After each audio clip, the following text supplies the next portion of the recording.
The ADHD brain works in a different way than the neurotypical NT brain.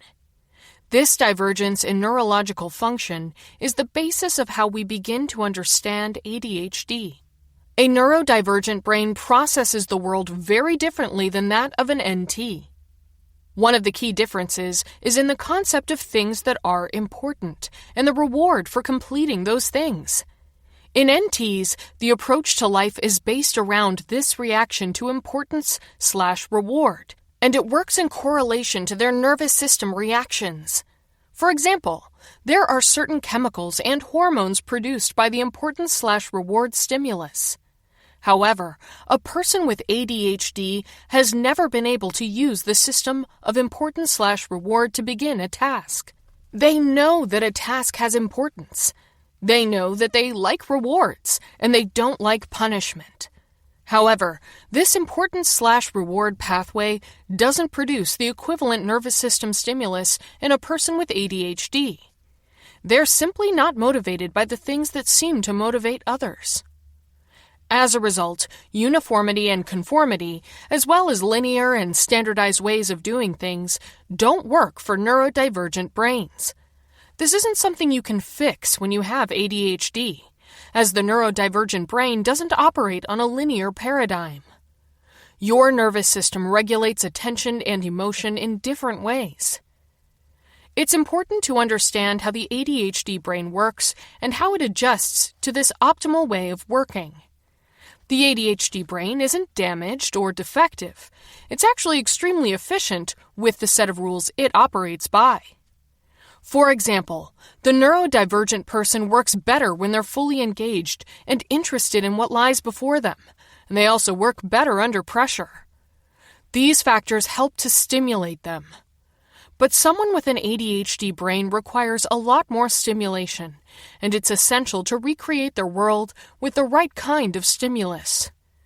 This allows them to live life to the fullest in a way that meets the physical demands of life while satisfying the neurodivergent stimulus/response brain pattern. It's important to understand, at least in this context, the strategies and techniques that don't work for someone with ADHD. Criticism is ineffective for the ADHD mind, and yet it's not unusual for someone with ADHD to be hard on themselves or to have low self-esteem. This can be as a result of feeling like a failure because they can't seem to do the things that others can. It can also be due to the extra effort and planning it takes to complete tasks. The origin of these negatively held beliefs is unimportant, as they're triggered by criticism, which doesn't have a motivating effect, but rather the opposite. Criticism activates paralyzing feelings such as shame, unworthiness, and guilt. Remember, it's not that the person with ADHD doesn't want to do something. They just can't, says Stephanie Sarkis, PhD, psychotherapist, and author of several books on ADHD. In an attempt to function better in a world that's geared towards NT brains, someone with ADHD may try their best to conform. But again, this isn't a viable solution. Sooner or later, the pressure will mount and procrastination will peak.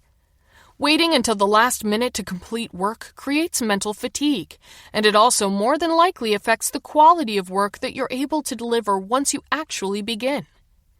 A self-defeating cycle is activated as tasks pile up and rumination about why you can't complete them builds, naturally leading to a feeling of overwhelm.